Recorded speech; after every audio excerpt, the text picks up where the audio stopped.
Hey there, Legal Tea listeners. This is your host, Jenny Roselle. Welcome back for another Legal Tea episode today, episode 137. Today's episode is a current trends topic where we talk about things going on currently that are relevant and pertinent to my estate and elder law world, and or maybe things I've seen on the news or stumbled across on social media that are also relevant to my estate and elder law world. So on today's episode, we are going to chat about utilizing social media and specifically the platform TikTok to share the behind the scenes of caregiving. And this episode was really inspired by a very specific account that is ran by a daughter. Her name is Molly, and her mom has Alzheimer's disease, and the daughter and her dad, which is the mom's husband, do most of the caregiving. And it's a really sweet account. If you care to check it out, the account name is Molly Bell Deaton. Truth be told, she's one of many accounts that is highlighting the journey of caregiving on the TikTok platform. And it's not always caregiving for cognitive impairment either, of course, but for whatever reason, I see Molly's account and her TikTok videos fairly often. And you know what they say, the phones know us, they're tracking us or whatever, right? And it probably knows that I sit there and watch her videos fully. So every time she posts a new TikTok, it just keeps feeding me her content. What I enjoy most about her account is that her videos are usually positive and sometimes even a little funny. And of course, the topic of Alzheimer's and caregiving in general are really serious subjects, and sometimes even sad and dark and frustrating. And we're going to talk about that in a bit, that we also need to remember that even through the positive and funny TikToks, caregiving is hard, and it's only human to feel sad and frustrated too. Transparently, I actually, for the life of me, could not remember her account's name before I started to write this episode. So I searched, in the search bar, I searched Alzheimer's, caregiver daughter, something like that, to see if it would pop up. And I tell you what, there are a lot of accounts out there highlighting caregiving. And I'm certainly not an expert on this, but it almost feels like there's like a community on there, which even if the content creators, on there don't really know each other, I am certain there are so many people that faithfully watch their videos, and many, I wonder, and I bet, probably have some type of personal experience with caregiving, and or perhaps, have a loved one that's battling some type of medical diagnosis like Alzheimer's. With Molly's account, her mother, Patty, was diagnosed with early onset of Alzheimer's. She currently is in stage 6. Patty's husband and Molly's dad, Mark, is part of her account and videos too. Patty still lives at home, so Mark is likely considered kind of the, quote, primary caregiver to Patty. But it very much sounds and appears like the kids, especially Molly, is a caregiver too, and probably immensely helpful to both her mom and dad. In fact, I know she does at the very least, because one of her most watched videos, and it has like over 14 million views, shows her and her mom at a neurology doctor's appointment. And in another of Molly's videos where she was kind of sort of formally introducing herself and her parents, Mark and Patty, she shares in it that, her account is just a space where she hopes that they can be completely transparent and share the ins and outs. And she goes on to say it's not just about her mom, Patty, but also how her mom's diagnosis affects the entire family. And you may be wondering, or you may be thinking, if it's weird or if it's a violation of her mom's privacy to so publicly share these videos. And there may be something there, and I'm not going to even go down that rabbit hole, but what I can say is that, Molly does address this, and Molly says that many of her videos she has had for years, and that at first she really hesitated for a long time about sharing them, though she says that she feels it's the best thing to do because she knows how she felt when the symptoms were really starting to surface, and in those times she felt really lonely and isolated. So it's her hope that the videos that she shares gives out help. She calls them tips and tricks and ideas that her and her family have learned along the way. And she concludes really in this, video that she kind of really formally introduces herself and her parents. She concludes by saying that she really hopes her videos bring light and support to others. And I think that's what's really admirable about her in this account. I remember hearing in one of her videos that her mom was a teacher, that she retired from teaching. And if she's anything at all like any of my former teachers and all the teachers I know, teachers have a heart of gold, don't they? And her mom would probably just be fine, with her daughter Molly sharing these videos.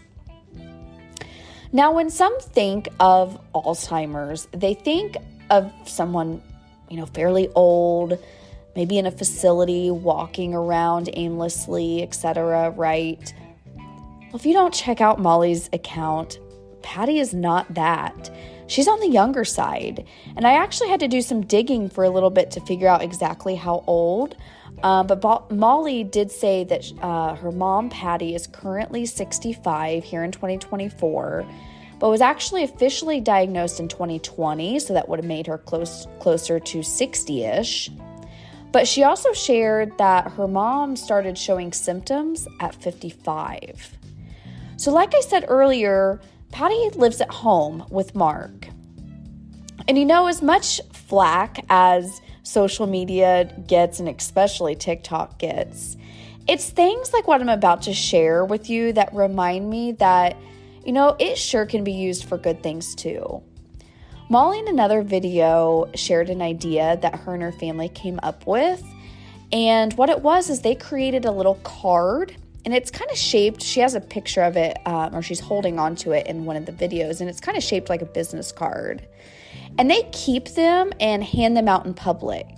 So they have these cards, and they do this because Patty she looks great for her age. And so many people have absolutely no idea that she suffers from Alzheimer's. Well, this little business card thing, it says hello and has Patty's name on it on the front.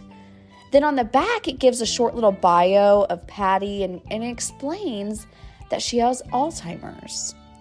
And Molly specifically actually reads what it says about the diagnosis, and I wanted to put it kind of out there for my legal tea listeners in case, this episode really impacts you, or maybe, you have a personal experience with something like this that maybe it will be helpful. But anyway, so the back of the card, when it specifically talks about the diagnosis, it says, quote, "I have recently been diagnosed with Alzheimer's disease.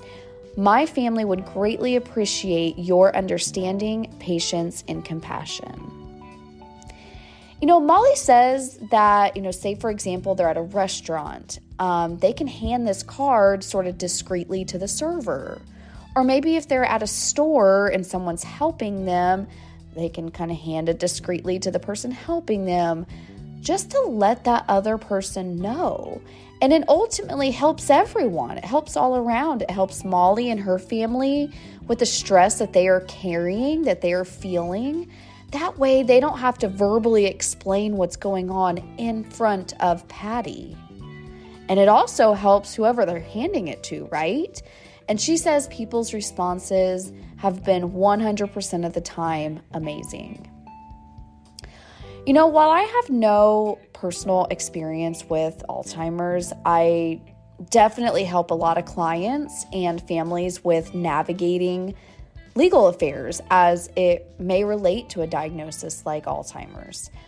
Whether it's still okay to get basic documents in place, or maybe if we're in later stages, we have to start looking or considering say, a guardianship process to get someone in a position to be able to make decisions on behalf of their loved one. So I think that's why I've sort of become a big fan of accounts like Molly's. Not only is it getting tips like the, helpful little business card idea out to the general public to help, but her account and videos also really highlight those navigating a caregiving journey, which has to be one of the most difficult things in the world to do. By the way, before I forget to mention it, I did put a direct link to Molly's account in the source links for this episode. It's pretty easy to just go to the app, the TikTok app, and type in Molly Bell, B as in boy, E-L-L, Deaton, D as in dog, E-A-T-O-N, into the search bar. Her videos, I promise, will warm your heart. Her mom just absolutely excretes warmth and positivity, and it's so sweet. As we get into the last phase of this episode, I think I just wanted to spend some time sharing some very quick statistics and information about caregiving, which, like I said a second ago, is one of the most difficult things in the world to do. When I went to pull a few statistics, I was drawn to an article that the CDC put out, and it was called Caregiving for Family and Friends, a Public Health Issue. It was a fascinating read. So I will put a link also to that in the source links for this episode. Anyway, according to the CDC, they reported that 20% of adults reported that they provided care assistance to a family member or friend in the last 30 days. And even more specifically, of those caregivers, 1 in 3, so a bit over 30%, provided 20 or more hours per week of care and assistance. And over half, like over 50%, have been caregiving for more than 2 years. Which in, like the subject of this episode, or maybe the inspiration for this episode, Molly and Patty and Mark. Patty was diagnosed in 2020, so they're in their 4th year of navigating this journey. Of these numbers, this counts all types of caregiver. Actually, let me back up. I said 4 years, but she also said that symptoms are really starting to surface when Patty was 55. So it's likely it's been even a longer journey than 4 years. But anyways, of these numbers, this counts all types of caregivers, right? We all know caregiving comes in many different shapes and sizes. And like I always tell my clients, I am equally, if not more, concerned about the caregiver than the caregivee. I'm honestly not even sure if caregivee is a word, but I'm going with it, so just let me have it. I worry about the Patty's husband here, Molly's dad. I worry about his health, both physically and mentally. And I worry about Molly and her sibling too. This impacts everyone. But I often see, at least in my estate and elder law practice, that, sometimes things even happen to the caregivers, whether it's physically or financially or maritally. I've seen caregiving impact marriages and cause divorces. The impact is so widespread, right? And I think that is exactly what Molly's account, like I said earlier, there's many, many other accounts out there, but all these accounts do, and not only humanizes caregiving, but it also shares tips and tricks and ideas that very well may help a caregiver in your life. Now, I say all of this, and I'm writing this episode all while Congress is actively considering sending a bill to President Biden's desk to ban TikTok.